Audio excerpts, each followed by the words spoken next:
할렐루야. 지난 한 주간 어떻게 지내셨습니까? 오늘은 광야에서 살아남기 8번째 시간입니다. 민수기 22장의 말씀을 가지고 오늘은 은혜를 받을 텐데요. 이 광야에서 40년간 방황했었던 이스라엘 백성들, 이제 거침없이 가나안 땅을 향해서 이제 행진을 하고 있습니다. 여리고 맞은편 모압 평지에 이 사람들이 이제 도착을 했는데요. 이제 광야 생활의 진짜 마지막이 온 것 같습니다. 이제 광야를 다 지나서 이제 가나안 땅에 들어가면 되는 거예요. 여기서 모세는 이제 마지막 사명으로 이제 신명기 말씀들을 이제 백성들에게 전할 겁니다. 그리고 후계자를 세우고 느보산에서 이제 하나님 앞으로 돌아갈 겁니다. 새로운 다음 세대가 세워져 가고 있습니다. 이제 좋은 소식도 들리고 있습니다. 전쟁에서 이기고 있네요. 이스라엘 백성들이 한 번 이기고 두 번 이기고 계속해서 이제 이기는 얘기들이 들려옵니다. 지난주 본문이었던 21장 후반부 말씀을 살펴보면요, 이 아모리 왕 시온과 바산 왕 옥이라는 사람을 물리칩니다. 아모리 왕 시온이 어떤 사람입니까? 이 민수기 21장 27절 이하 말씀을 보면요, 이 시온이 모압을 무찌르고 영토를 확장했다고 기록이 되어 있어요. 이 본문에는 이 시온 왕의 업적을 기리는 노래가 실려 있는데요, 이것은 시온 왕의 업적이 대단하지만 그것보다 하나님의 업적이 더 대단하다는 것을 비유적으로 이야기하는 겁니다. 하나님이 이스라엘 백성들을 인도해 주셔서 이 사람들이 이 아모리 왕 시온을 이겼습니다. 이 신명기 3장 11절에서는요, 또 다른 왕에 대한 이야기가 나옵니다. 이 바산 왕에 대해서 나오는데요, 그가 철로 된 침상을 가지고 있었대요. 침대가 철로 돼 있었대요. 그리고 그 길이가 9규빗이고 너비가 4규빗이 된다고 이야기를 하는데, 이 규격이 어느 정도 되는가 하면은요, 이 9규빗은 약 4m 정도, 그리고 이 4규빗은 약 1.8m, 이 더블 킹 사이즈 정도 될까요? 굉장히 큽니다. 이를 미루어 보면 이 바산 왕은 강력한 권세를 가지고 있었고, 어찌 보면은요, 이 거인족 이라고 하는 이 네피림들의 후손이라고 불릴 수 있을 만한 사람이었습니다. 이렇게 가나안 땅에 진입한 이스라엘 백성들은 이 사람들을 다 무찌르고 모압 평지에 도착을 했습니다. 이 모압 평지는 요단강 건너편 북동쪽에 있는 평야인데요, 이곳에 진영을 쳤다는 말은 이스라엘의 광야 여행이 이제 마지막 단계에 접어들었다는 거예요. 이제 진짜 얼마 안 남은 거예요. 승리에 익숙하지 않았던 이스라엘 백성들이 이제 위닝 멘탈리티를 조금씩 갖추고 있습니다. 늘 하나님께 혼나기만 했었는데, 늘 전쟁하면 지기만 했었는데, 이 사람들이 이제 조금씩 하나님의 백성답게 변화하고 있었습니다. 하나님께서 주시는 승리를 통해서 주변 나라들이 두려워하는 내용들이 나옵니다. 이 시점에서 모압 왕 발락과 이 이방 선지자 발람의 이야기가 나오는데요, 이 성경은요, 이 민수기 22장부터 25장까지 상당히 많은 장수를 할애하면서 이 두 사람의 이야기를 합니다. 사실 이스라엘 백성들 얘기도 별로 나오지 않고요, 지금 이 발람과 발락의 이야기가 계속 나오는 거예요. 어떤 중요한 깨달음이 숨어 있을까요? 우리 말씀을 22장 1절에서 3절까지 말씀을 같이 좀 읽어보도록 하겠습니다. 시작. 이스라엘 자손이 또 길을 떠나 모압 평지에 진을 쳤으니 요단 건너편 곧 여리고 맞은편이더라.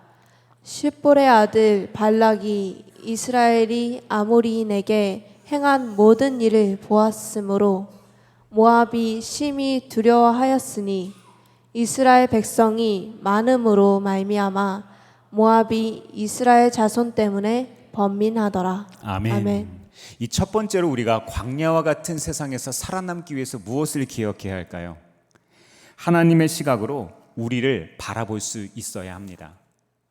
하나님께서 우리를 바라보시는 시각, 하나님의 관점으로 우리를 바라보라는 거예요. 2절 말씀을 보면은요, 모압 왕 발락이 이스라엘이 행한 모든 일을 보았다고 말합니다. 이 보이는 건 사람을 참 두렵게 합니다. 이 발락은요, 이스라엘 백성이 아모리 왕 시온과 바산 왕 옥을 물리치고 지금 자기의 목전까지 온 걸 알고 있어요. 그리고 이 백성들이 점점 세력이 강해지는 것을 두려워하고 있습니다. 앞서 말씀드린 바와 같이 이 발락은 아모리 왕 시온에게 져서 남쪽으로 이미 물러난 상태였기 때문에 지금 또 지면 어떻게 되는 거예요? 왕위를 잃을 수도 있습니다. 나라가 사라질 모양입니다. 게다가 3절 말씀을 보면 이 모압 왕 발락은 이스라엘 백성의 수가 아주 많았기 때문에 크게 번민하고 두려워했다고 합니다. 여기서 번민하다는 말은요, 혐오스럽게 생각하다 혹은 가증하게 생각하다라는 뜻을 가지고 있어요. 한편으로는 큰 두려움에 잡혀 있고 또 한편으로는 크게 미워하는 마음을 가지고 있다는 거예요. 아주 복잡한 심경을 뜻합니다. 그래도 명색이 왕인데 지금 발락의 마음 상태가 말이 아닙니다. 우리도 살다 보면은요, 복잡한 일들을 경험해요. 왜 안 좋은 일들은 계속 연이어서 찾아오죠? 엎친 데 덮친 격으로 계속해서 안 좋은 일들이 찾아옵니다.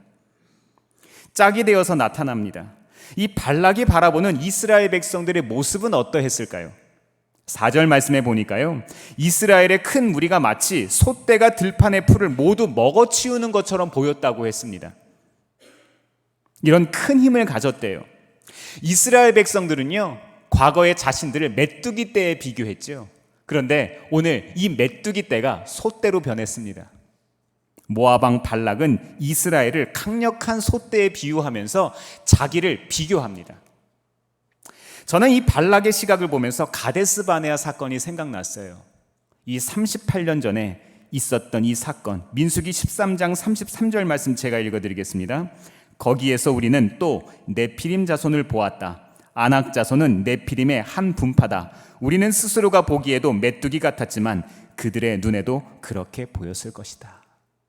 여기에 반복적으로 계속해서 나오는 동사가 하나 있어요. 뭐예요? 보다. 보는 거예요.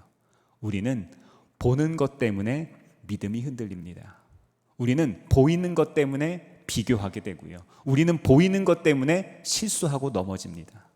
보이는 것이 전부가 아닙니다. 38년 전 이스라엘 백성이 두려움에 빠진 것은요, 하나님의 약속을 붙잡지 않고 상황을 보았기 때문입니다. 오늘 본문의 발락도 눈앞의 상황을 보고 두려움에 빠져 있어요. 네, 그렇습니다. 그리스도인이나 비그리스도인이나 모두가 어려움은 똑같이 만납니다. 문제는 누구에게나 있어요. 왕이라도 두려울 수 있고 어른이라도 두려울 수 있습니다. 누구라도 문제는 만날 수 있어요. 하지만 이 상황을 돌파할 수 있는 단 한 가지 차이는 무엇입니까? 누구의 시각으로 우리 자신을 바라보느냐는 거예요. 사랑하는 성도 여러분, 우리를 향한 하나님의 시각을 소개해 드립니다. 스바냐 3장 17절 말씀 같이 한번 읽어보겠습니다. 시작. 주 너의 하나님이 너와 함께 계신다. 구원을 베푸실 전능하신 하나님이시다. 너를 보고서 기뻐하고 반기시고 너를 사랑으로 새롭게 해주시고 너를 보고서 노래하며 기뻐하실 것이다. 아멘. 이 사실 문제와 기쁨이라는 거는요, 어울리는 조합이 아니에요. 사실 우리가 큰 어려움을 만나고 있을 때, 마음에 상처가 되거나 부담이 되고 있을 때 기뻐하라는 거, 성경에 뭐 항상 기뻐하라고 하는 건 그 개나 줘버리지 이렇게 얘기하죠. 누가 그걸 믿겠습니까? 저도요, 어려운 일을 만나면 감정이 상하기도 하고 마음이 불편합니다. 쉽게 말해서 기도하기 싫을 때가 있어요. 기도할 수 없는 게 아니라 기도하기 싫은 거 아닙니까? 그런데 하나님께서는 우리에 대한 시각을 이렇게 소개하시는 거예요. 이 상황과 상관없이 하나님께서 우리를 바라보시는 그 마음, 그 시각은 기뻐하신대요. 우리를 기뻐하신대요. 하나님은 우리의 상황에 상관없이 하나님이시기 때문입니다. 하나님은 우리의 문제와 관계없이 우리의 아버지가 되십니다. 그 하나님께서 우리의 존재 자체를 기뻐하시기 때문에 우리는 하나님을 바라보아야 한다는 거예요. 제가 훈련받았던 YM에서는요, 항상 예배나 모임을 시작할 때 하나님의 성품을 고백하고서 모임을 시작합니다. 하나님의 성품을 고백하기 시작하면요, 예배의 분위기가 달라져요. 영적 흐름이 달라집니다. 우리가 기도할 때도 한번 해보세요. 개인 기도를 하실 때, 새벽 기도나 집에서 시간을 정해놓고 기도하실 때 하나님은 이런 분이십니다.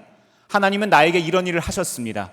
하나님은 이런 성품을 가지셨습니다라고 한번 고백해보고 우리가 기도를 시작해보세요. 기도의 수준과 깊이가 달라지기 시작합니다.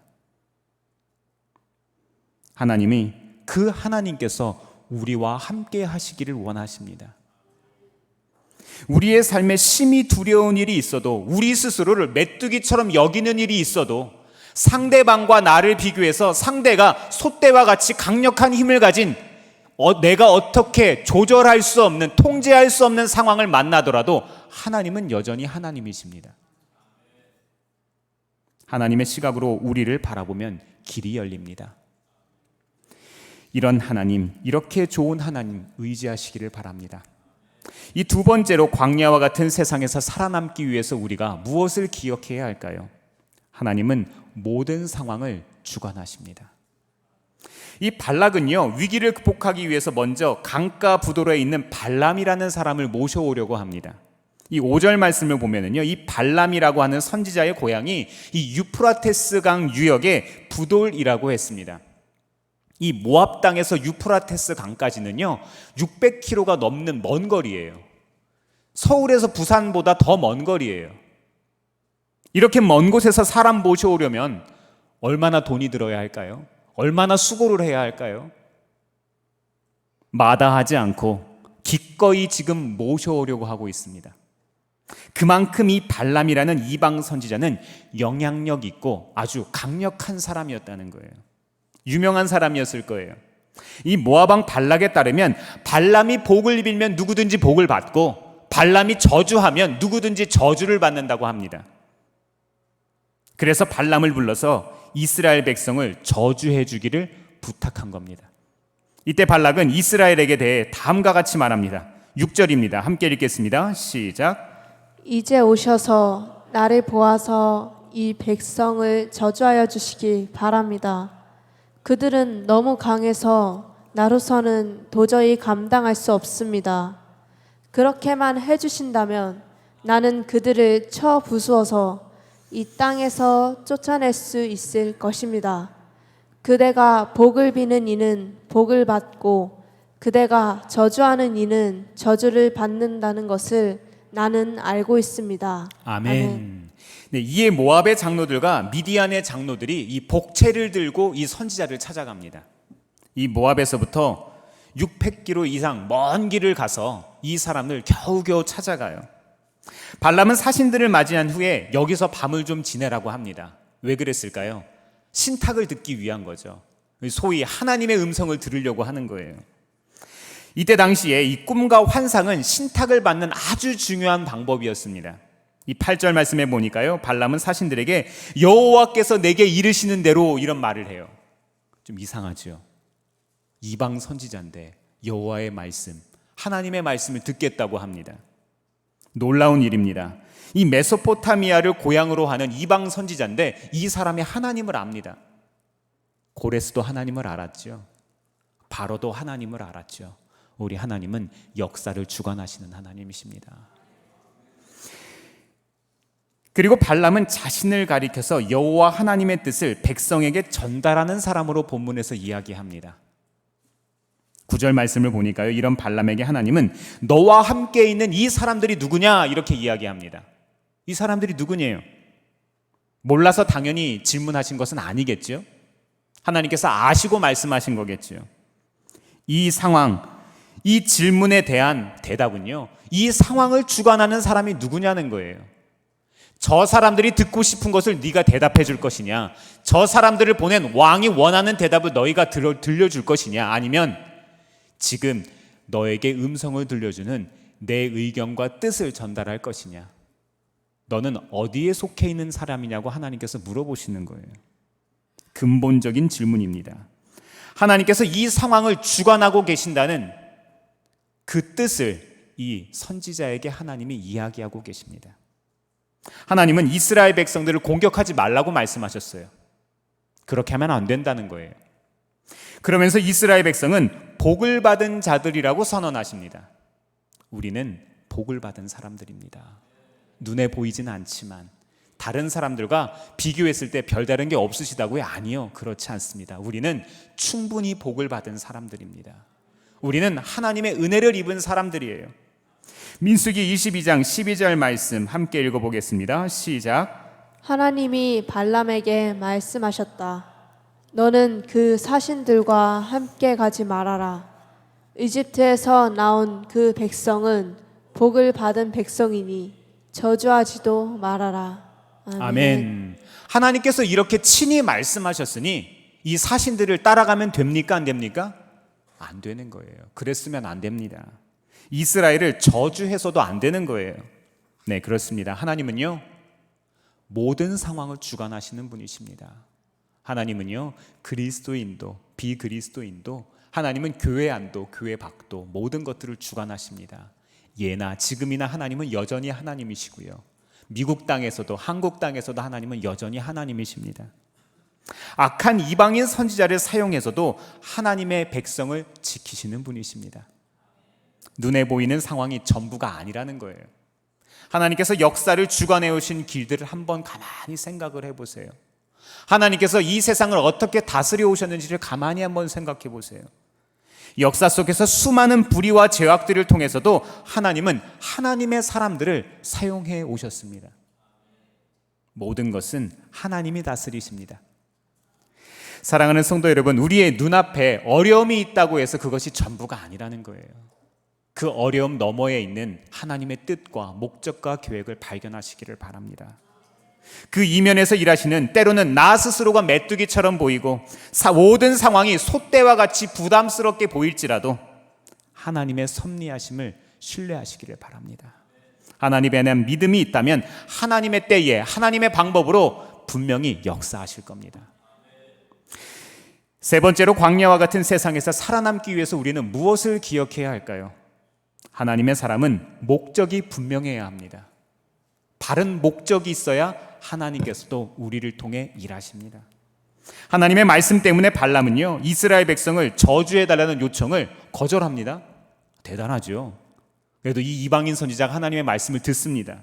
이 발람의 거절 소식을 들은 이 모압 왕 발락이 전보다 더 높은 지위의 신하들을 보내고요, 더 많은 선물들을 보냅니다.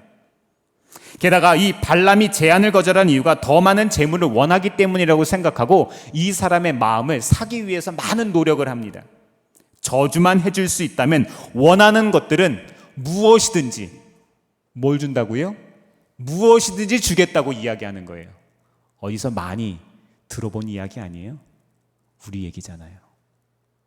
하나님이 우리에게 무엇을 주시기만 하면 하나님을 섬기겠다고 이야기합니다. 그것만 우리에게 있으면 다른 건 아무것도 없어도 된다고 생각합니다. 세상에 그런 것들 참 많죠.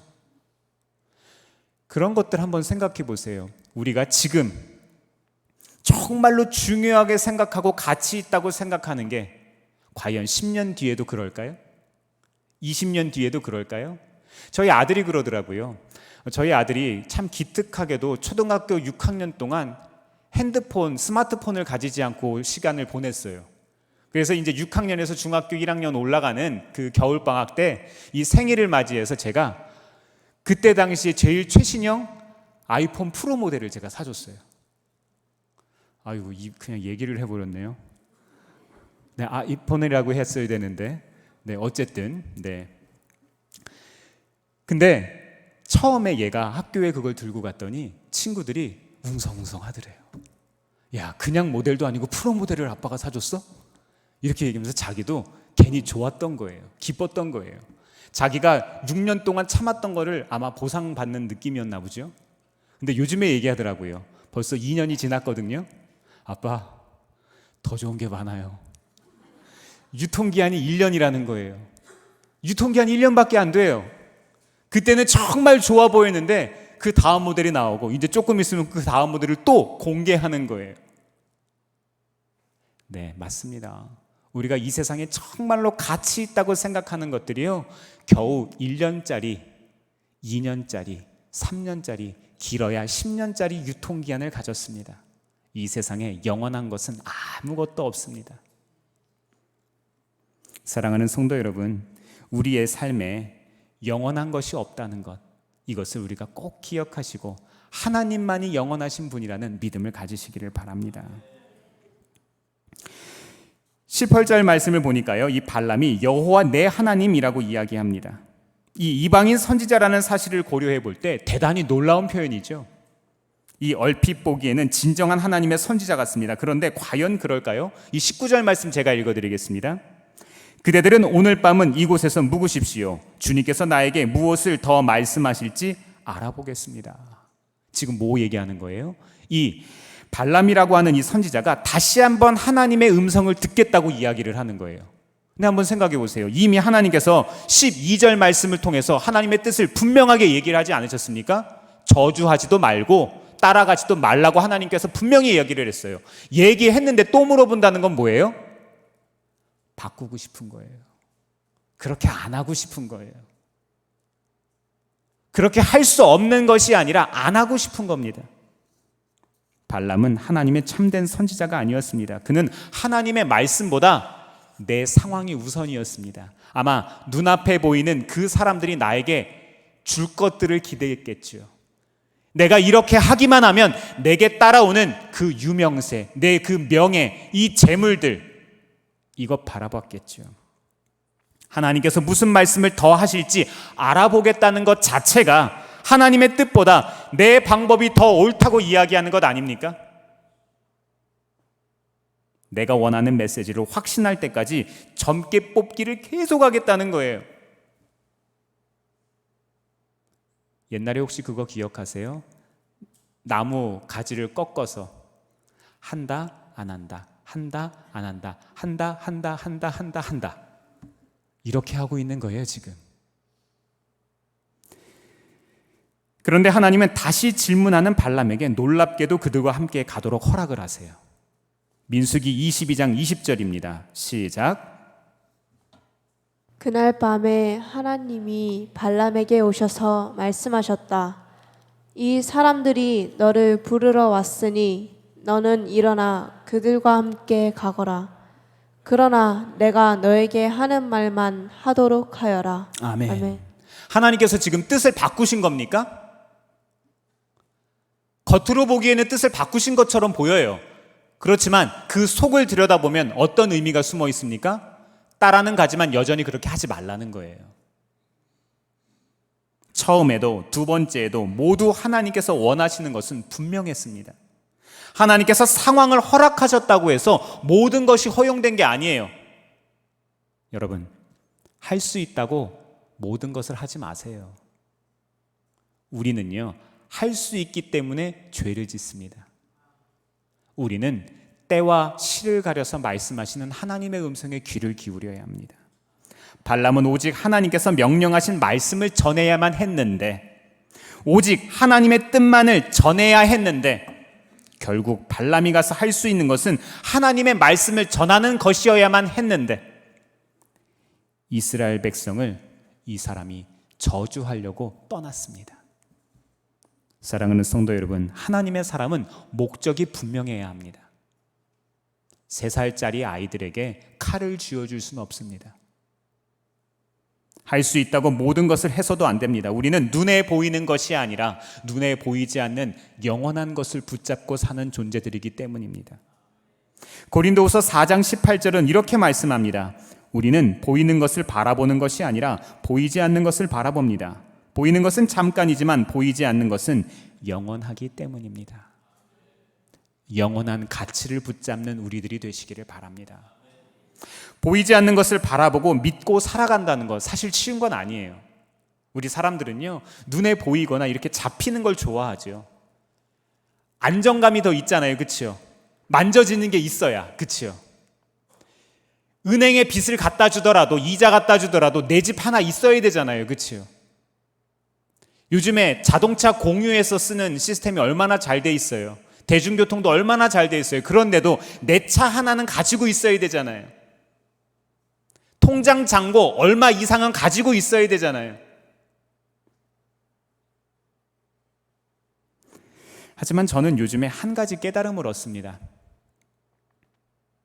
그저 내가 할 수 있는 일을 묵묵히 최선을 다하자는 거예요. 내가 모든 것을 책임질 수 없잖아요. 내가 모든 것을 보장할 수 없잖아요. 제가 이제 40대 중반의 어린이 되었는데도요, 제 스스로를 돌아보니까 여전히 제 인생을 책임지지 못하더라고요. 예전 생각을 한번 해봤어요. 20살 때 처음 학교를 들어갔을 때 군대 갔다 와서 복학한 선배들을 보면까요, 그 선배들이 하는 말들이 다 하나님의 말처럼 들렸어요. 야, 저 선배들이 이야기하는 게 정말로 신빙성 있고 정말로 신뢰가 가는 거예요. 근데 제가 그 나이가 됐더니요, 똑같이 뭘 몰라요. 아는 게 아무것도 없습니다. 그냥 하는 소리예요. 인생을 오래 산다고 해서 하나님의 뜻을 알 수 있는 것 아닙니다. 자동으로 알아지는 게 아니에요. 하나님의 말씀에 엎드리고 하나님의 음성을 듣고 하나님의 말씀 따라 살려고 우리가 훈련의 시간을 통해서 우리의 삶이, 믿음이 성숙해져 갑니다. 그리고 저는 이걸 깨달았어요. 내가 해야 할 일들이 있고 하나님께서 더하여 주시는 일들이 있다. 내가 해야 될 일을 하지 않을 때 하나님께서 더하여 주시는 은혜를 우리는 누릴 수가 없습니다. 그리고 방향을 잃지 않아야 하나님께서 인도해 주실 수 있다는 거예요. 내가 잘못된 길로 가고 있는데 하나님께서 잘한다 하시겠습니까? 우리 하나님께서는 목적이 분명한 사람을 분명히 인도하시는 분이십니다. 말씀을 정리하면서 책 한 권을 좀 소개해 드리려고 해요. 이 문학평론가이자 국문학자인 이 강인숙 선생님의 책인데요. 이 강인숙이 누구신가 하면요, 작고하신 이어령 선생님의 아내 되시는 분입니다. 이 글로 지은 집이라는 이 책인데요, 2023년도 1월 달에 출판된 책입니다. 제가 일부 내용을 좀 읽어드리겠습니다. 아버님의 가장 큰 미덕은 인간에 대한 사랑의 크기다. 이 시아버지에 대한 얘기예요. 마지막 해에 이어령 씨가 용인에서 강연을 하고 아버님 댁에 들려 점심을 먹는데 아버님의 식기도가 너무나 아름다워서 감동을 받았다고 했다. 소말리아부터 시작해서 전 세계에 고통받는 이들을 위해 간곡한 기도를 한참 하시더니 마지막에 가서 제 자식들을 위한 기도는 생략하겠습니다. 이렇게 하시더란다. 그 말을 듣고 나는 아버님을 다시 한번 우러러 보았다. 그게 기독교인이 해야 할 진짜 바람직한 기도이기 때문이다. 철저한 무신론자였던 이어령 선생님, 시대의 지성이라고 불렸던 이어령 선생님, 선생님들의 선생님이라고 불렸던 이 이어령 선생님, 이분의 마음을 움직인 것은 무엇이었을까요? 저는 아버지의 식사기도에서 참신앙의 아름다움을 발견했기 때문이라고 믿습니다. 이 아름다움의 비밀은 역설적이게도 자식들을 향한 그 기도를 생략했을 때 더 아름다워졌습니다. 아버지가 기도하지 않고 생략한 기도를 누가 들어주셨어요? 하나님이 들어주셨고 아들인 이어령 선생님의 마음을 움직여 주셨습니다. 하나님을 마음에 두기 싫어했던 이 이어령 선생님도 아버지의 식사 기도를 통해서 하나님의 사랑을 깨달을 수 있었습니다. 성숙한 그리스도인의 삶이 무엇인지 그 기준을 발견했을 거예요. 그리고 이때 뿌려진 믿음의 씨앗이 하나님의 때에 하나님의 방법으로 구원의 열매로 맺어졌습니다. 우리는 너희는 먼저 그의 나라와 그의 의를 구하라. 이 말씀, 이 마태복음 6장 33절의 말씀을 습관적으로 암송합니다. 그런데 우리는요, 그리하면 이 모든 것들을 너희에게 더하시리라, 이걸 몰라요. 그 말씀의 의미를 잊고 살아갑니다. 고백은 하는데 믿고 사는 사람들이 참 적습니다. 우리는 거절과 허락 사이에서 선택의 순간들마다 고민하고 또 고민합니다. 하지만 이럴 때일수록 믿음의 선택을 하시기를 바랍니다. 하나님을 내 뜻대로 이용하는 것이 아니라 하나님의 뜻을 살피고 하나님의 마음을 시원하게 해드리는 그런 사람들이 되기를 바랍니다. 하나님의 말씀을 진리로 믿으면 우리의 삶에 하나님께서 더하여 주시는 은혜가 있습니다. 사랑하는 성도 여러분, 이런 더하여 주시는 복이 우리 것이 되기를 바랍니다. 이번 한 주 살아가시며 하나님의 시각을 회복하시기를 바랍니다. 모든 상황을 주관하시는 하나님만을 의지하시기를 바랍니다. 인생의 목적과 방향이 똑같이 회복되기를 바랍니다. 그렇게 제 자식들을 위한 기도를 생략하겠습니다. 이러한 고백이 있는 이번 한 주가 되시기를 주의 이름으로 축원하겠습니다. 기도하겠습니다.